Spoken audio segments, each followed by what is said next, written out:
أبو خلت سلسة سلطان كحز يولي ما هيون وحد كون له تمتعت أنا كون علوه أقلقلتون كل استمارة كقلقل علوه تميديا تاعي مني فتحنا عفت ميديا اللي زاهر عملت عفت ميديا اللي منفس قدس لمنينا نطرح زلنا لا منفس قدس بصلاه كون كو يزلو حاتي يزبط እግዚአብሔር አምላክ ሓደ ግዜ ስልጣን ይዎም እግዚአብሔር አምላክ አኽብርዎም እግዚአብሔር አምላክ ዘኽብሮ ድማ ሰብ ከሕስሮ ሰብ ከዋርዶ አይኽእል ኣብ ስልጣን ኣብ ገንዘብ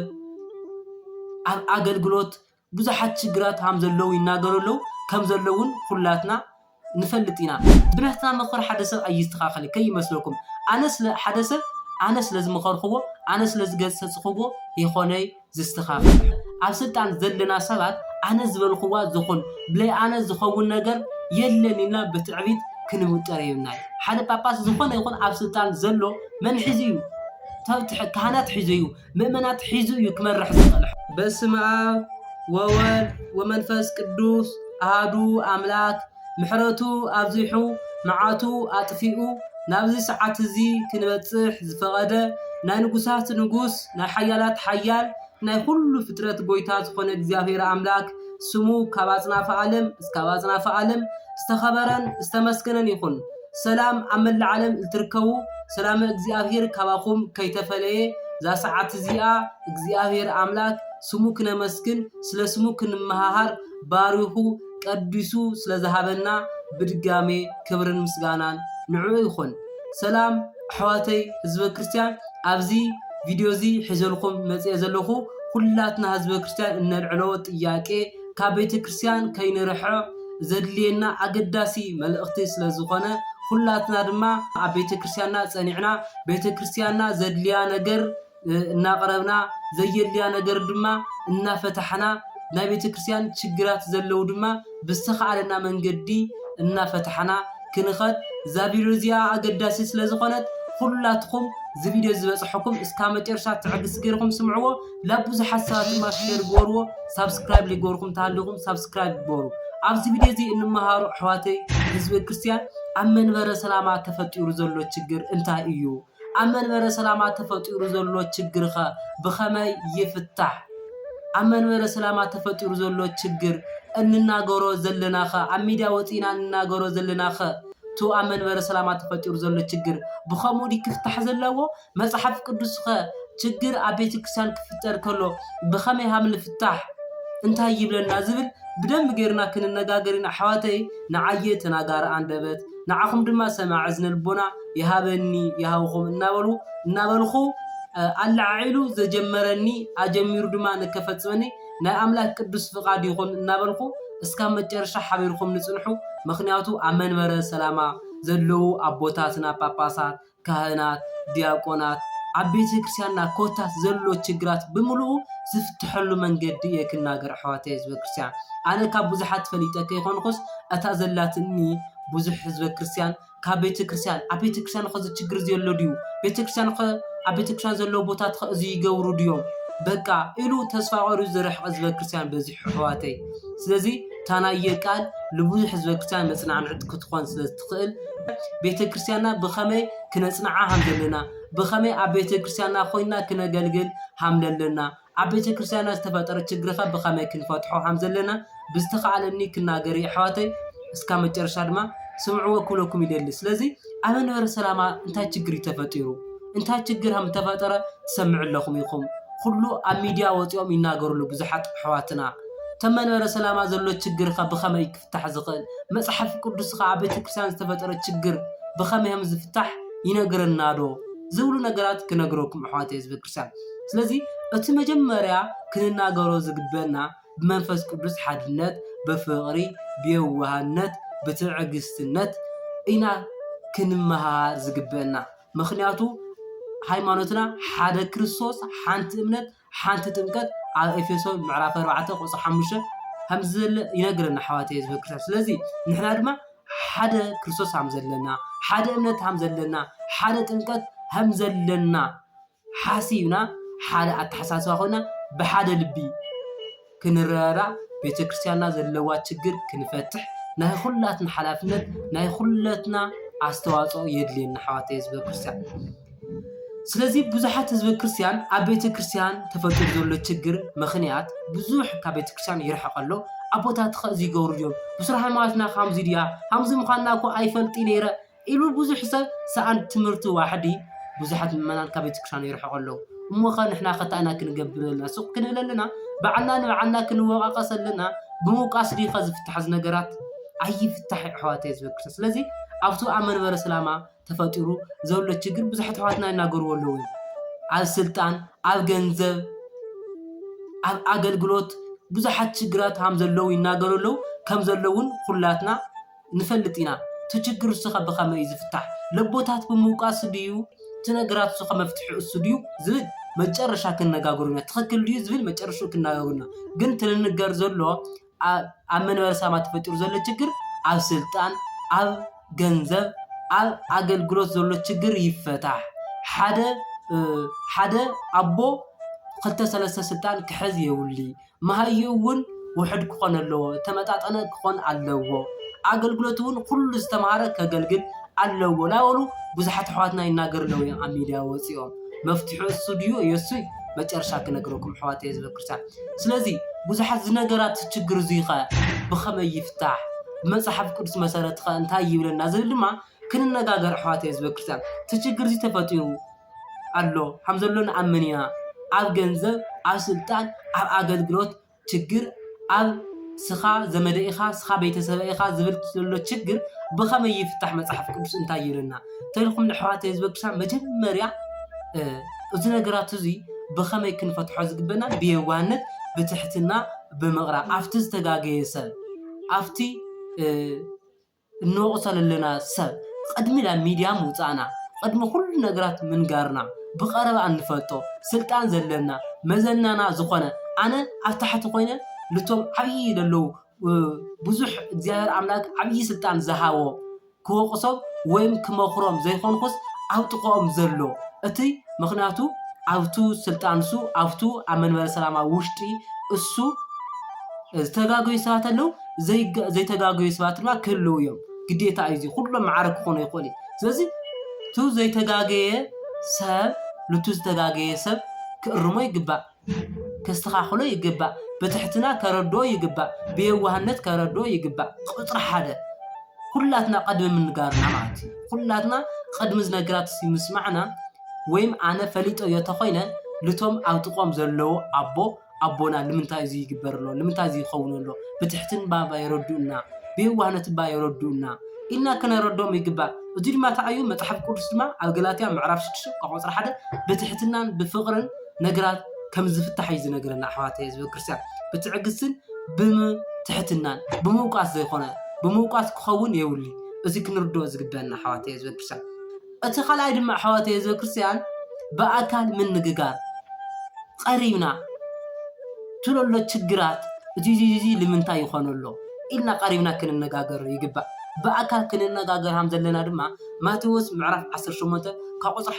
15 ብደንብ ገይሩ እስካብ መጨረሻ ብደንብ ገይሩ ይነግረና ኣሕዋተይ ህዝቢ ክርስቲያን ሓደ እንተበደለ ከይድኻ ንገሮ መዓዶ እንተዘይተመለሰ ድማ ብክልተን ብሰለስተን ኩሉ ነገራት ስለ ዝኸውን ንገሮ ብክልተን ሰለስተ መስኻኽር ገይርኻ እንተዘይኮይኑ ድማ ናብ ቤተክርስትያን ከይድኻ ንገሮ ካብ ቤተክርስትያን ከይድኻ ነጊርኻ እንተዘይሰምዐ ድማ ካብ ስልጣኑ ኣበግዞ ካብ ስልጣኑ ብቤተክርስትያን ተረገመ ተኮነነ ይኹን ይብለና ኣሕዋተይ ህዝቢ ክርስቲያን እዚ ድማ ናይ ባዕሉ ኣሰራርሓ ዘለዎ እዩ ስለዚ እቶም ኣብ ላዕሊ ኣብ መንበረ ሰላማ ዘለኹም ኣቦታተይ ኣነ ንዓኻትኩም ክመክር ዘይኮነ ዝተረኣየኒ ነገር ቀድሚ ቁፅሪ ሓደ ዝነገር እሱ ክፍታሕ ዝኽእል ኣባኹም እዩ በዋኹም እዩ ምክንያቱ ንሓውኻ ንገብሮ ሰብ ካሊእ ሰብ የኾነ ትገጉ ክነግሮ ዝኽእል ኣብኡ ጥቑ ዘሎ ብኣካል ተዘይኮነ ድማ ክልተ ሰለስተ መስኻኽር ተዘይኮነ ድማ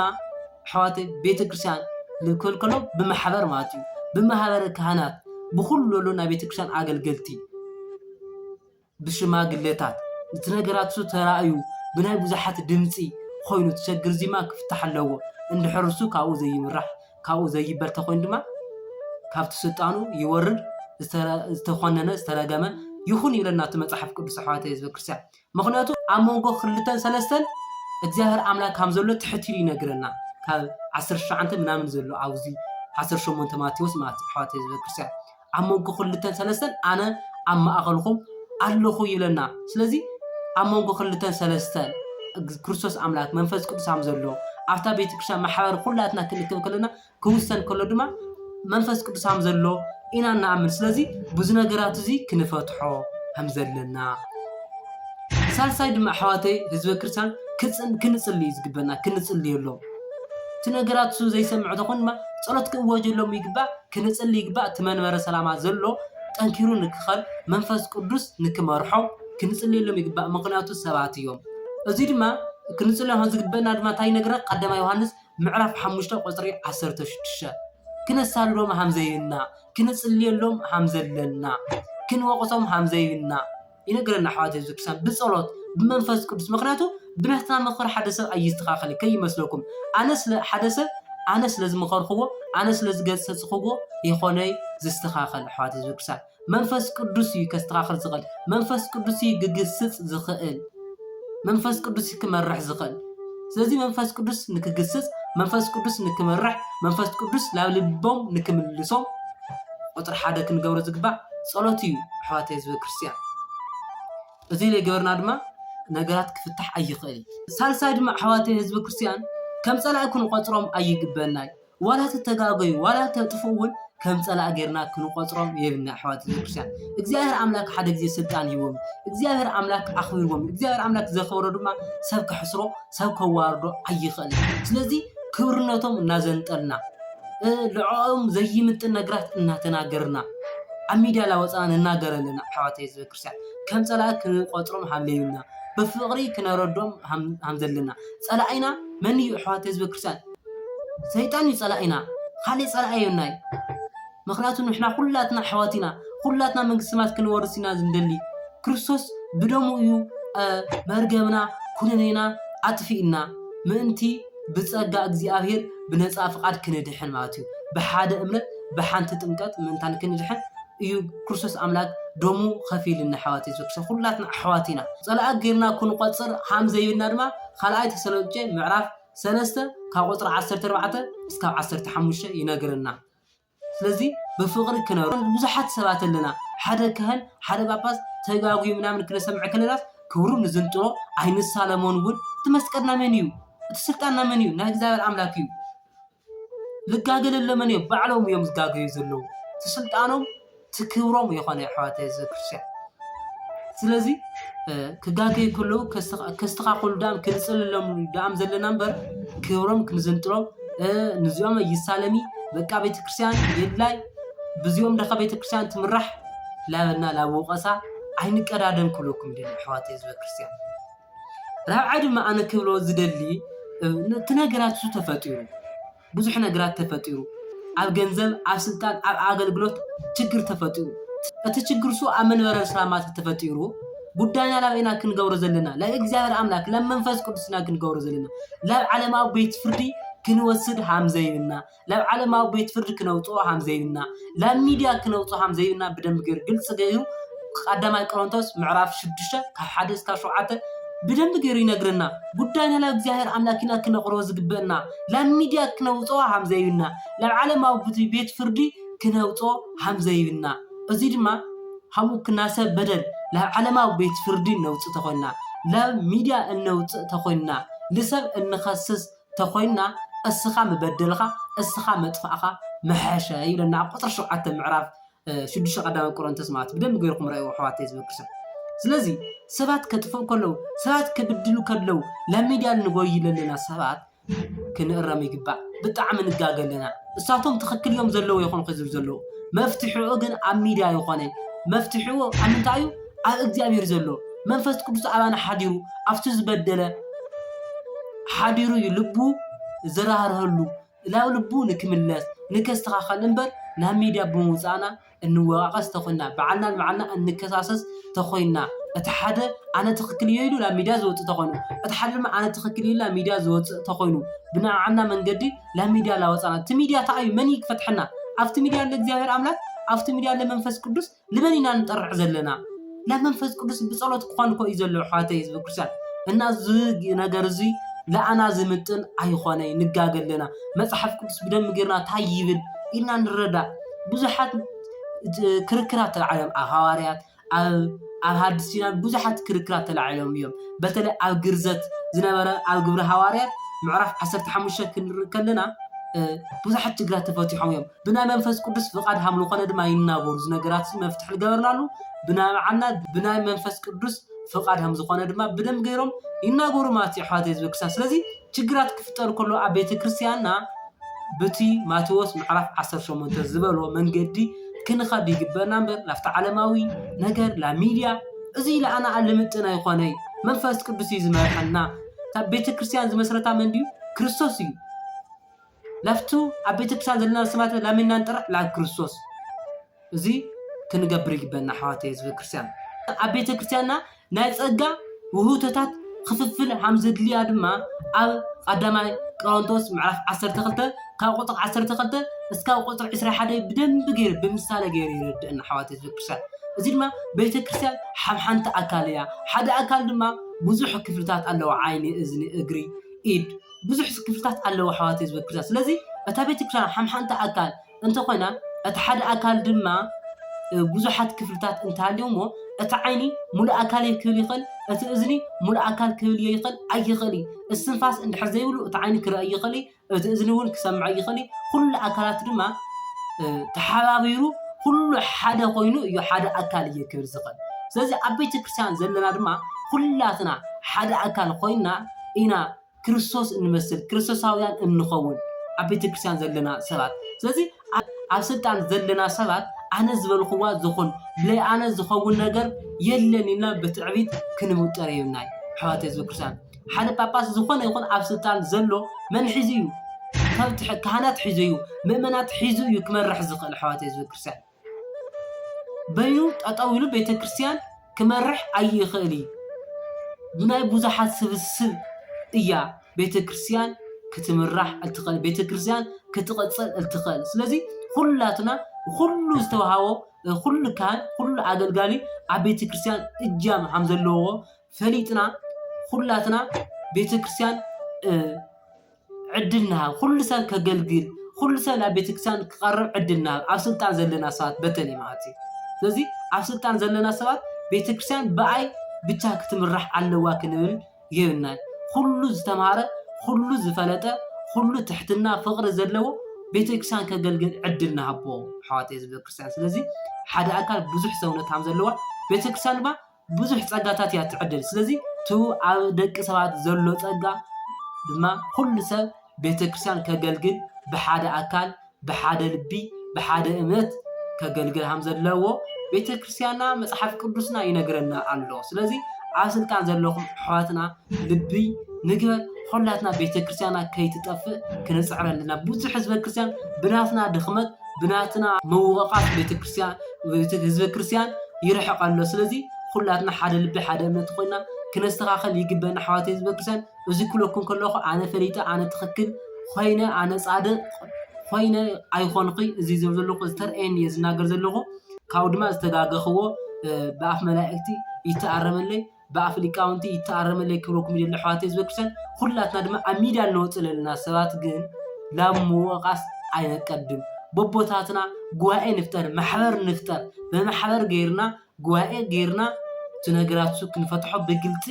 ብመሰኻኸር ገይርና ዝነገራቱ ክንፈትሕ ይግበአና ማለት ኣሕዋተይ ህዝበ ክርስቲያን ኩላትና ድማ ሓደ እምነት ሓደ ጥምቀት ሓደ ክርስቶስ ስለ ዘለና ኩላትና ብሓደ እምነት ቤተ ክርስቲያን ክነገልግል ይግበአና ኣሕዋተይ ህዝበ ክርስቲያን ስለሰማዕኹም እግዚኣብሔር ስማዕኹም ሓደራ ኩልኹም ላኩሉ ሚድያታት ሼር ላጎርኩም ባፅሕዎ ብጣዕሚ ዝፈተውኩም ሰላምኩም ብዙሕ ይበለለይ ሓደ ይገበረና